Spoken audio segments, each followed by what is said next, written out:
ನಮಸ್ಕಾರ ಎಲ್ಲರಿಗೂ. ನಾನು ಇವತ್ತು ನಿಮಗೆ ಎಲ್ಲ ಏನು ವಿಷಯ ತಿಳಿಸ್ತಾ ಇದ್ದೀನಿ ಅಂದರೆ, ಭಾನುವಾರ 7ನೇ ತಾರೀಕು ರಕ್ತಚಂದ್ರ ಗ್ರಹಣ ಅಂತ ಹೇಳಿ ಬರ್ತಾ ಇದೆಯಲ್ಲ.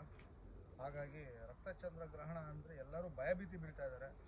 ಯಾರೂ ಭಯಭೀತಿ ಬೀಳ್ಬೇಡಿ. ಯಾವ ನಕ್ಷತ್ರಗಳಿಗೂ ಯಾವ ರಾಶಿಗಳಿಗೂ ಯಾವುದೇ ರೀತಿ ತೊಂದರೆ ಇಲ್ಲ. ಇನ್ನೂ ಒಂದು ಒಳ್ಳೆಯ ಮುಹೂರ್ತ ಏನು ಅಂತ ಹೇಳಿದ್ರೆ, ಜಗದ್ಗುರು ರೇಣುಕಾಚಾರ್ಯರವರು ಆದಿಗುರು ಶಂಕರಾಚಾರ್ಯರವ್ರಿಗೆ ಒಂದು ಚಂದ್ರಮೌಳೇಶ್ವರ ಸ್ಫಟಿಕಲಿಂಗ ಕೊಡ್ತಾರೆ. ಆ ಸ್ಫಟಿಕಲಿಂಗನ ಇದೇ ರಕ್ತಚಂದ್ರಗ್ರಹಣ ದಿವಸ ನಮ್ಮ ಬೆಂಗಳೂರಿನಲ್ಲಿರುವಂಥ ಗವಿಗಂಗಾಧರೇಶ್ವರ ಸ್ವಾಮಿ ಟೆಂಪಲಲ್ಲಿ ಆದಿಗುರು ಶಂಕರಾಚಾರ್ಯರು ಪ್ರತಿಷ್ಠಾಪನೆ ಮಾಡಿದಂಥ ದಿನ.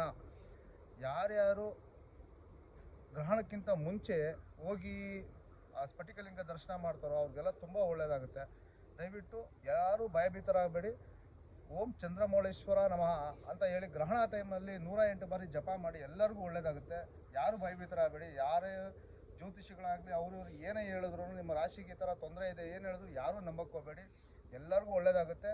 ಈ ಚಂದ್ರಗ್ರಹಣ ಆದಮೇಲೆ ಎಲ್ಲ ಒಳ್ಳೆಯದೇ ಆಗುತ್ತೆ ಜಗತ್ತಿಗೆ. ಲೋಕ ಕಲ್ಯಾಣಕ್ಕಾಗಿ ಆದಿಗುರು ಶಂಕರಾಚಾರ್ಯರವರು ನಮ್ಮ ಬೆಂಗಳೂರಿನ ಗವಿಗಂಗಾಧರೇಶ್ವರ ಸ್ವಾಮಿ ಟೆಂಪಲಲ್ಲಿ ಈ ಚಂದ್ರಮೌಳೇಶ್ವರ ಲಿಂಗನ ಪ್ರತಿಷ್ಠಾಪನೆ ಮಾಡಿದರೆ ಎಲ್ಲರೂ ಹೋಗಿ ಅಲ್ಲಿ ದರ್ಶನ ಮಾಡಿ. ಎಲ್ಲರಿಗೂ ಒಳ್ಳೆಯದಾಗುತ್ತೆ.